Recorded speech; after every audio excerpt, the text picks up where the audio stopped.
আসসালামু আলাইকুম। সন্ধ্যার নাস্তায় বা হুটহাট ক্ষুধার সমাধানে তৈরি করে রাখতে পারেন এই সহজ নারিকেলের নাড়ু রেসিপিটি। এই নাস্তাটি খুবই সহজে তৈরি করা যায় অল্প উপকরণে এবং খেতেও খুবই সুস্বাদু হয়। চলুন তবে দেখে নেই। প্রথমেই আমি এখানে নিয়ে নিয়েছি 1 বাটির মতো কোরানো নারিকেল, তারপর নিয়ে নিয়েছি চাল ভাজার গুঁড়ো এবং চিনি নিয়ে নিয়েছি, তার সাথে নিয়ে নিয়েছি ঘি। তো ঘিয়ের পরিবর্তে আপনারা এখানে রেগুলার রান্নার তেলও ব্যবহার করতে পারবেন। শুরুতেই একটি কড়াইতে আমি 1 টেবিল চামচের মতো ঘি দিয়ে নিলাম। এখন এর মধ্যে কোরানো নারিকেলটা দিয়ে দিচ্ছি।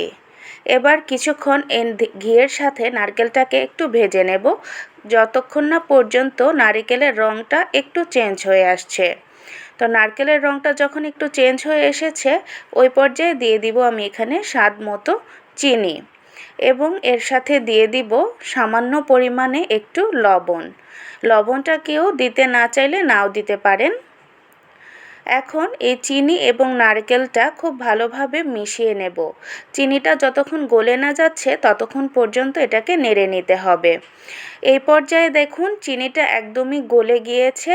এখন আমি এর মধ্যে দিয়ে দিব সেই চাল ভাজার গুঁড়োটা। আমি এখানে 1.5 চামচের মতো চালের গুঁড়ো ব্যবহার করেছি।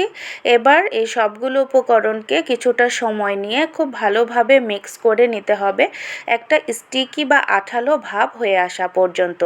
তো দেখতে পাচ্ছেন আমার মিশ্রণটা একদম রেডি হয়ে গিয়েছে, একটা স্টিকি এবং আঠালো ভাব চলে এসেছে। এখন এটাকে আমি কিছুক্ষণের জন্য রেখে দেব, একদম ঠান্ডা করা যাবে না।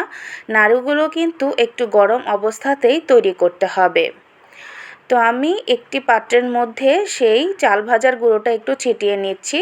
এরপর হাতের মধ্যে কতটুকু পরিমাণে ছোট বা বড় করতে চান সেই অনুযায়ী মিশ্রণটাকে নিয়ে হাত দিয়ে চেপে চেপে একটি গোলাকার আকৃতির করে নিতে হবে। আমি একটি করে নিয়েছি, আবারও আরেকটি দেখিয়ে দিচ্ছি। একই রকমভাবে আমি সবগুলো নাড়ু তৈরি করে নেব।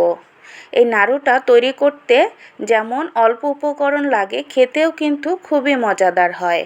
এ ধরনের নাড়ু যদি তৈরি করে রাখা যায় তাহলে যখন তখন খাওয়া যাবে বা মেহমান আসলেও হুট করে দেয়া যেতে পারে।